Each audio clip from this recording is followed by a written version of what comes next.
Can you believe that a humble legume like the soybean could shake the very foundations of U.S. agricultural leadership?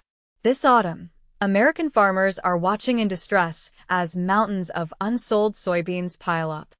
I don't believe there'll be a profit this year. I think we will go backwards. It's an endless cycle that we're caught in right now, and this is all I know. Can't do it any better. There's a lot of pain going on the countryside right now. Farmer Chris Gould is talking about how China is not buying American soybeans from the fall harvest, costing U.S. farmers billions of dollars. China, by a staggering margin, has long been the top buyer of U.S. soybeans. In 2024 alone, China purchased $12.6 billion worth of American soybeans, accounting for nearly 60% of total U.S. soybean exports. However, since late May, following the Trump administration's decision to impose steep tariffs on Chinese goods, Chinese companies have halted all soybean purchases from the United States. In response to the escalating situation, Fortune warned of a once-in-a-generation economic crisis in rural America, suggesting that this year could spell the end for many farming operations. The American Soybean Association echoed this alarm, stating that U.S. soybean farmers are standing at a trade and financial precipice.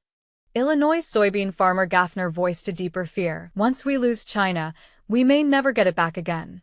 And that's huge for the next generations. Some might wonder, a crisis? How can U.S. agriculture be so fragile? If China won't buy their soybeans, can't farmers turn to other crops? The reality is American agriculture is not as resilient as it appears. A deeper, decades-long structural flaw lies at the heart of the industry. So what's the real issue? According to Farm Action, it's a fundamentally flawed agricultural system. The 1996 Freedom to Farm Act dismantled key supply management tools, encouraging farmers to plant fence row to fence row, regardless of market demand. At the same time, corporate consolidation across processing, input supply, and distribution has stripped farmers of alternatives and bargaining power. Meanwhile, federal subsidy structures heavily favor a narrow set of commodity crops, primarily soybeans and corn, crowding out the diversity of fruits, vegetables, and other grains. Therefore, corn and soybeans have long been the top two crops in the United States, and farmers have grown deeply dependent on them. In 1965, these two crops accounted for 47% of harvested grain and oilseed acreage.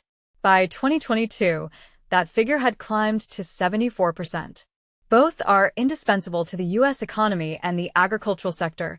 Soybeans contributed $46.9 billion to total U.S. farm income, while corn farming added $20.7 billion directly to GDP and impacted 524 industries across all 50 states.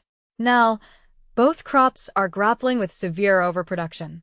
A chart from the Wall Street Journal clearly illustrates how overproduced crops have eroded farmers' profits, particularly for corn and soybeans. A survey by the National Corn Growers Association reveals that 46% of U.S. farmers believe they are on the brink of an agricultural crisis. An executive from Terrain noted that crop farm cash receipts have fallen by $71 billion over the past 3 years, the largest decline on record. What makes the situation worse is that the Trump administration's tariff wars have driven away their largest purchaser, who has turned to alternative suppliers like Brazil and Argentina. This fallout has delivered a double blow to American farmers. What about a government bailout? With the recent government shutdown, there is still no final decision on the amount or timing of farm aid. Even if aid does materialize, the loss of their largest buyer means that any bailout would be little more than a drop in the ocean for American farmers. Just as one farmer from U.S. said, The message is we need our government to do their job, which is not write emergency aid checks to us, but to promote worldwide trade so we can earn our income like we need to. What's your saying about American soybean dilemma? Please leave your comments.